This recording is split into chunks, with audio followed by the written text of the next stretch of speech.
Mister speaker, আজকে বলে জোট সরকার দুর্নীতি করছে, জোট সরকার দুর্নীতি করছে।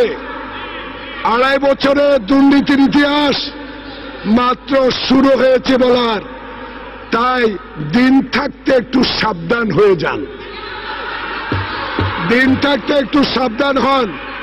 রাস্তায় পিটাবেন আমাদের মাননীয় স্বরাষ্ট্রমন্ত্রী, পুলিশ আমাদেরকে পিটাবেন, এমপি গ্রেপ্তার করবেন, আর মামলা নিতে গেলে সার্জেন্টকে থাপ্পড় মারল মাননীয় প্রধানমন্ত্রী।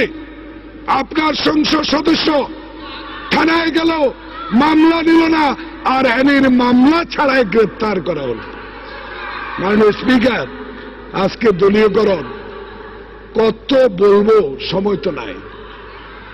আপনি বলেছেন প্রশাসন এত সুন্দর চলছে, প্রশাসন শেষ, দলীয়করণ করা হচ্ছে, উপযুক্ত অফিসারদেরকে পোস্টিং দেওয়া হচ্ছে না, সব ওএসডি করা হচ্ছে। মাননীয় স্পিকার, আজকে 600-র উপরে ওএসডি। মাননীয় স্পিকার, এটা কি মাননীয় প্রধানমন্ত্রী জানেন?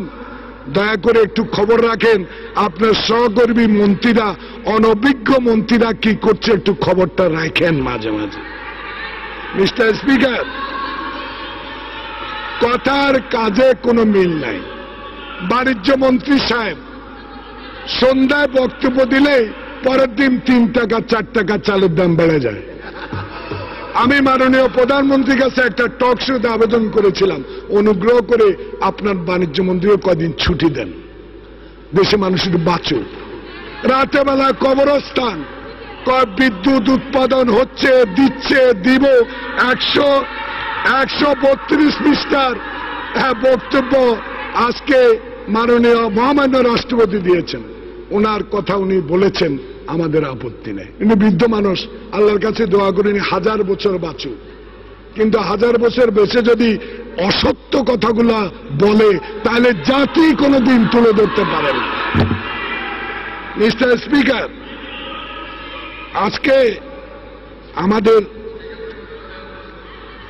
লিপসুস রায় দিয়েছেন, এ রায় দলীয় রায়। এ রায় আপনার মাধ্যমে আমি লিপসু থেকে জিজ্ঞাসা করতে চাই, আমেরিকার এক কমান্ডিং অফিসার আফগানিস্তানে ওবামার বিরুদ্ধে একটি ম্যাগাজিনে 2টি শব্দ লিখেছিল মাত্র। পৃথিবীর সবচেয়ে মানবাধিকার যে দেশ, সেই দেশের একজন সেনা কমান্ডিং অফিসার শুধু প্রেসিডেন্টের বিরুদ্ধে 2টি শব্দ লিখেছিলেন একটা ম্যাগাজিনে। তাকে আফগানিস্তান থেকে ডেকে নেওয়া হয়েছে, কংগ্রেসে ডেকে হেনস্থ করা হয়েছে। আজকে সেই দেশে তাহেরের নেতৃত্বে বাংলাদেশের সেনাবাহিনীকে হত্যা করা হয়েছে। লিপসুসে আপনি কি বলবেন, আপনার দেশে যদি এ ঘটনা ঘটত আপনি কি করতেন? মিস্টার স্পিকার, আজকে মাননীয় প্রধানমন্ত্রী আপনি সেরাটনের খাওয়া খাওয়াইলেন, সেরাটনের খাওয়া খাওয়াইলেন ডিএডি কি নাম, তৌহিদকে। আমাদের দুঃখ না, আপনি খাওয়াইছেন। আশা করছিলাম যে বিডিআরের তৌহিদকে, যে অন্তত আমার সেনাবাহিনীর, আমাদের সেনাবাহিনীর অফিসারদেরকে আপনি মুক্ত করতে পারবেন। কাকে পাঠাইলেন? তোফায়েল সাহেব তো বসা ছিল, মতি আবাদও বসা ছিল। ওই যেই 2 জন ষড়যন্ত্র করে আসলো, সেই 2 জনকে আপনি ভিতরে পাঠালেন। মাননীয় প্রধানমন্ত্রী, মাননীয় প্রধানমন্ত্রী, আপনি যদি স্বচ্ছ প্রতিবেদন এই সংসদে উপস্থাপন করেন, আপনি যদি সত্যকার বিডিআরের প্রকৃত ঘটনা এই সংসদে উপস্থাপন করেন, আমরা খুশি হব, আপনাকে সহযোগিতা করব।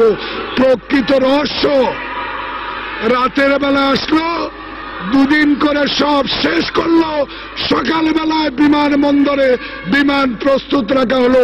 কারা গেল? মাননীয় প্রধানমন্ত্রী একটু বলবেন কি? আপনি বলা উচিত আপনার। মিস্টার স্পিকার, আজকে বলা হয় বেগম খালেদা জিয়ার এত মিনিটের বক্তব্য ওনাদের সহ্য হলো না, খুব খারাপ বক্তব্য দিয়েছে। আর এই সাহসটাকে মাননীয় প্রধানমন্ত্রী আমাদেরকে মিছিল করতে দেন, আমাদেরকে মিটিং করতে দেন, আমাদের পল্টন ব্যবহার করতে দেন। আপনার শক্তি আমাদের শক্তি পরীক্ষা হোক। আপনার আজকে আপনি মানববন্ধন করতে দিবেন না, আপনি শহীদ জিয়ার মাজারে যাইতে রাস্তা বন্ধ করে দিবেন, আপনি মুক্তাঙ্গন দিবেন না, প্রেস ক্লাবের সামনে দাঁড়াতে দিবেন না, আমাদের কথা বলার সুযোগ দিবেন না। আমরা তাহলে কি করব? আপনার কথা বলতে হবে। আপনি যে একটা ব্যর্থ সরকার পরিচালনা করছেন জাতিকে সেটা জানাতে হবে।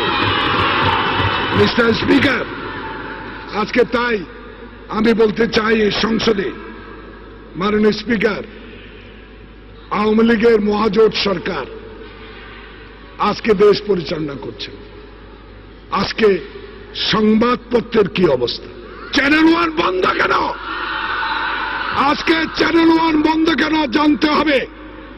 আজকে স্ট্যান্ডিং কমিটির তথ্য মন্ত্রণালয়, আমাদের চেয়ারম্যান সাহেব নাই, মাননীয় প্রধানমন্ত্রী, আপনার মাধ্যমে মাননীয় প্রধানমন্ত্রীকে জানাতে চাই, তথ্য মন্ত্রণালয়ে মিটিং হয়, সাব কমিটি করা হয়, দিগন্ত টেলিভিশন আর নয়া দিগন্ত বাংলা ভিশন বন্ধ করতে হবে। কারণটা কি? কারণটা কি আপনার মাধ্যমে আমি মাননীয় প্রধানমন্ত্রীকে জানাতে চাই। আপনি তো কিছুই সহ্য করতে পারছে না, আপনার দল তো কিছুই সহ্য করতে পারছে না। আপনি আমাদেরকে কথা বলতে দিবেন না, আমরা উত্তর দিতে পারবো না।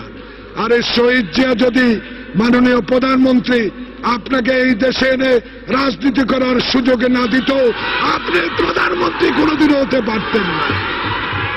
মিস্টার স্পিকার, আপনি সবে বুঝেন, আপনি সবে জানেন, এক ভদ্রলোক মারা গেছে, কলকাতায় মারা গেছে চৈত্র মাস। ছেলেরা বলে কদ্দুর আদর করস একটু দেখি তো বাবা, মরাও সে মরে নাই। অন যারা শ্মশান ঘাটে চৈত্র মাস দুপুরে বেলা নিমতলাও চিনে না, কালীতলাও চিনে না, ওই বেটা উপর থেকে বলে আমি শ্মশানঘাট নিমতলাও চিনি, কালীতলাও চিনি, আমি তো মরা, কথা বলতে পারছি না। মাননীয় প্রধানমন্ত্রী, আপনাকে বলতে হবে দেশের সার্বভৌমত্ব, স্বাধীনতা, সার্বভৌমত্ব আজকে টিকে থাকবে কিনা আপনাকে আজকে বলতে হবে। মাননীয় স্পিকার, এই সংসদে দাঁড়িয়ে তাই আমি বলতে চাই, আমার সময় প্রায় শেষ। মহাজোট সরকার, মিস্টার স্পিকার, মহাজোট সরকার আজকে যে উন্নয়ন করছেন, আমি একটি সুন্দর ভাষা আপনাকে বলে আমার বক্তব্য শেষ করতে চাই।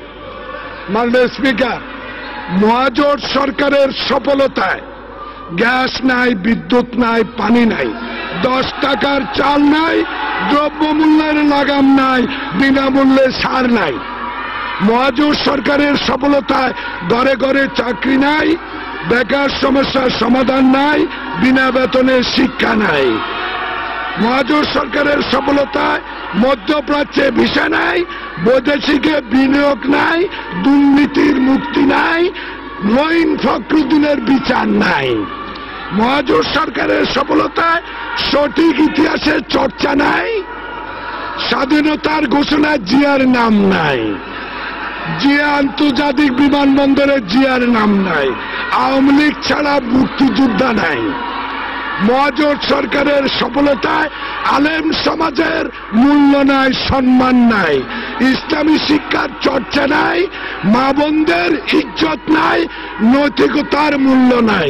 মহাজোট সরকারের সফলতায় ছাত্রলীগের অভিভাবক নাই, আইন শৃঙ্খলার উন্নতি নাই, দলীয়করণে কমতি নাই, দিন বদলের চিহ্ন নাই। মহাজোট সরকারের সফলতা আইনের শাসন নাই, কার্যকরী সংসদ নাই, মিডিয়ার স্বাধীনতা নাই, ডিজিটাল বাংলাদেশ নাই। খোদা হাফেজ, বাংলাদেশ জিন্দাবাদ, শহীদ জিয়া অমর হোক, খালেদা জিয়া জিন্দাবাদ।